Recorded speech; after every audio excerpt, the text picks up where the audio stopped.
Welcome to today's award ceremony honoring Captain Richard Lee Ward. I am First Lieutenant Samantha Norval, your narrator for today's ceremony.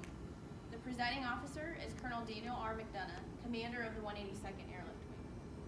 On behalf of the 182nd Airlift Wing, I would like to extend a special welcome to Captain Ward's son, Richard, daughter Ann, as well as extended family members Tim, Jill, Danny, Kathy, Jerry, Therese, and Roger. We also welcome all members of the 182nd Airlift Wing for being here to share this special occasion with Captain Ward's family. Ladies and gentlemen, at this time I'd like to welcome our commander, Colonel McDonough. Thunderous applause. All right. So welcome to the Ward family. So this is a really cool thing. So these folks have heard me say this a lot. As the wing commander, I have to do a lot of stuff, and this is something I get to do. This is really cool. I'm so glad you guys are here. I want to talk to the folks in the back. I think most of you that are dressed in civilian clothes know how we got here, but so Jill, the lady in the red shirt, and my wife work together and have for a long, long time.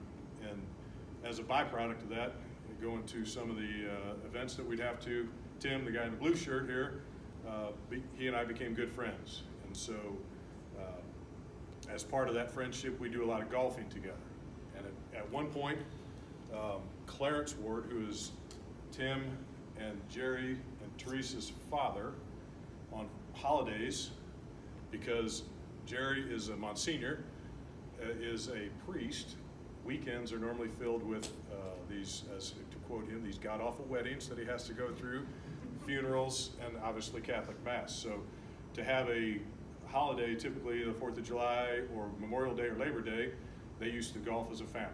Those three, and then their dad would golf. Well, unfortunately, Clarence passed away, and Tim was kind enough to ask me to round out the foursome. And so I got to know the rest of the family, and that honor is something you folks will never understand what that means to me. I appreciate your tolerance and putting up with me as I hack my way around the golf course.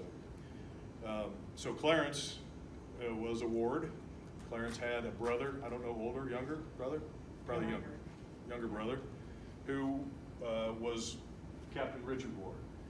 And he was a member of the Air Force. He was, actually I'm just gonna read, where did that go, Sam? I'll read a little bit here. So Captain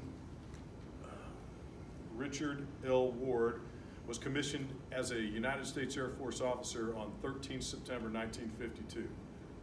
He logged more than 1,500 flying hours in a fighter. That's a ton of flying hours.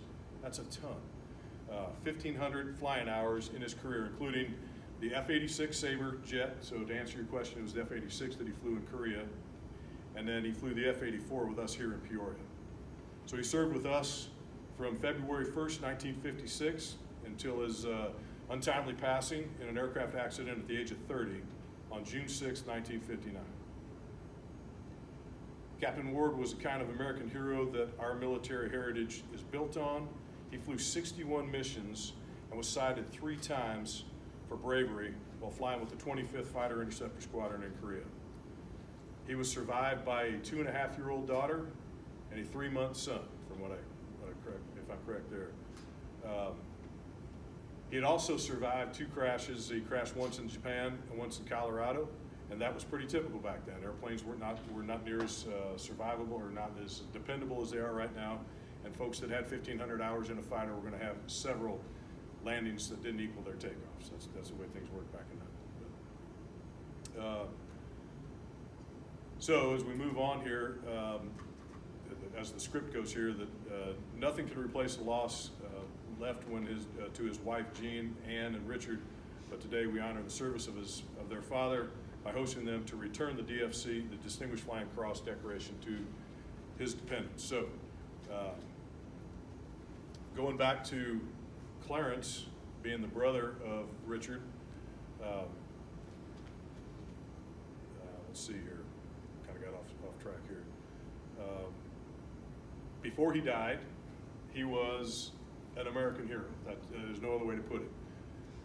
He was a fighter pilot. He was a son, a husband, ultimately a brother, and then a father to those very young children.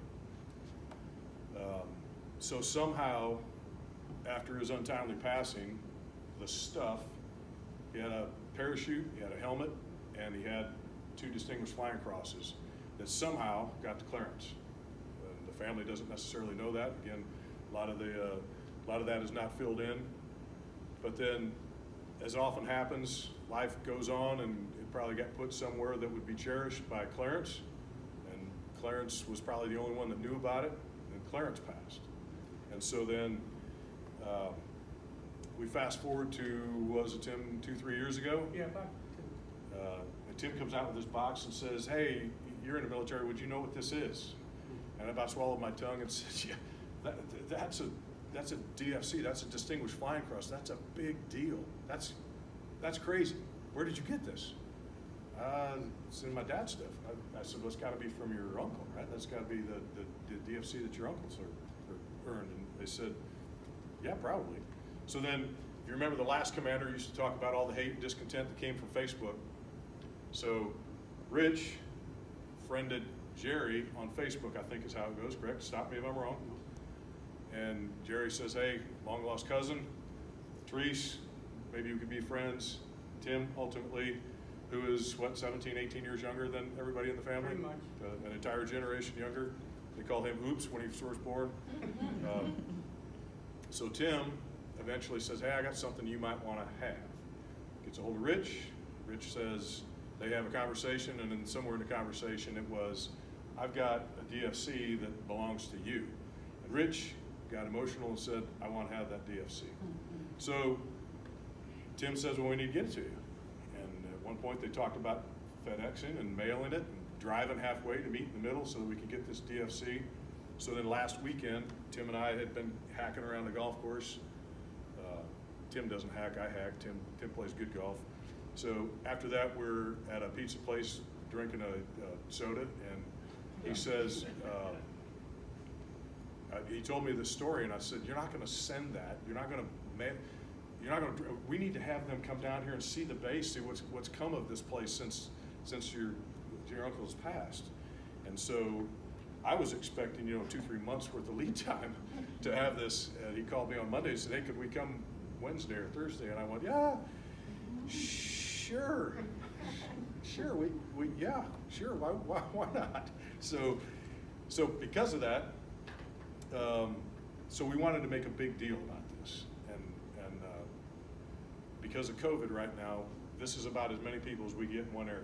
So if I had my way, and this was not in the situation that we're in right now, we would have 1,300 people standing in formation in the hangar, because that's how big a deal this is. This isn't 20, 30 people sitting behind you. This is the entire formation making sure that ornament gets to the rightful owners. So if you can imagine 1,300 people back there standing at attention, and then when this goes across the stage clapping, that's what we're representing here, okay? So Sam, could you hit the slide, go to the next slide? How do I do that? So this is showing right now. Do we go backwards? Is there a way to do that? So this is where we're at. The DFC is what we refer to it. This is a huge deal to get one of these. There are some people on base that have that. I don't know anybody else on the second row, and obviously the Medal of Honor is that's typically given by the president. That's a huge deal. So that's the order that they come. So the president, all those other things are typically done by the secretary of that, whether it's the Air Force would give that out, and then by the time you get down to, say, a Legion of Merit, that's typically given by at least a 1-star, if not a 2-star general, and then the DFC. That's how big a deal this is. This is an enormous deal. And your father had 2 of them. 2 of them. I don't know anybody. I've been in the military 35 years. I don't know anybody that's got one of these. So this is an enormous deal. The magnitude of this, I'm trying, your father was a badass. Sorry, Father. He was a badass. So as I discussed in the hallway here, we tried to find the citations. And for those that don't know, there was a fire in 1973 that burned a lot of the World War II and Korea documents that would back this story up. So Sam and our Force Support Squadron folks are going to work with you. We've got some instructions that we're going to give you here on the way out. along with these posters here that you two can fight over. And then hopefully we'll have the directions as to how to get that. Again, we got to a dead end and we couldn't get any further, but you being family, your information may get you several steps further. When you reach another dead end and it's military kind of stuff, let us know and we will fight through that, okay? So, but again, I want to see those the citations. We all want to get those citations for you. So typically, when somebody gets a DFC, it's because they've taken great risk to themselves to help somebody on the ground, or the Army is being overrun, or one of their buddies has been shot down, and they're going to run out of gas. They are taking incredible battle damage. They're operating on maybe their engine isn't working in this particular case, a single engine aircraft, but typically saving somebody's life on the ground at risk to their own. So again, this is not, they don't give these things away just because you were there. It's, you had to do something really amazing. And then the 3 citations on bravery. Your dad was a badass again, sorry. So we just ran out of time. Again, and we got to that point where we can't get it, but those citations I think would really close the loop on that, and we're going to work with you to get that done. So I'm battling on, carrying on, so what I'd like to do is give it back to Sam, and we'll get to the point where you get your hands on that, and then we'd like to have you talk for a little bit, if you would. Sam?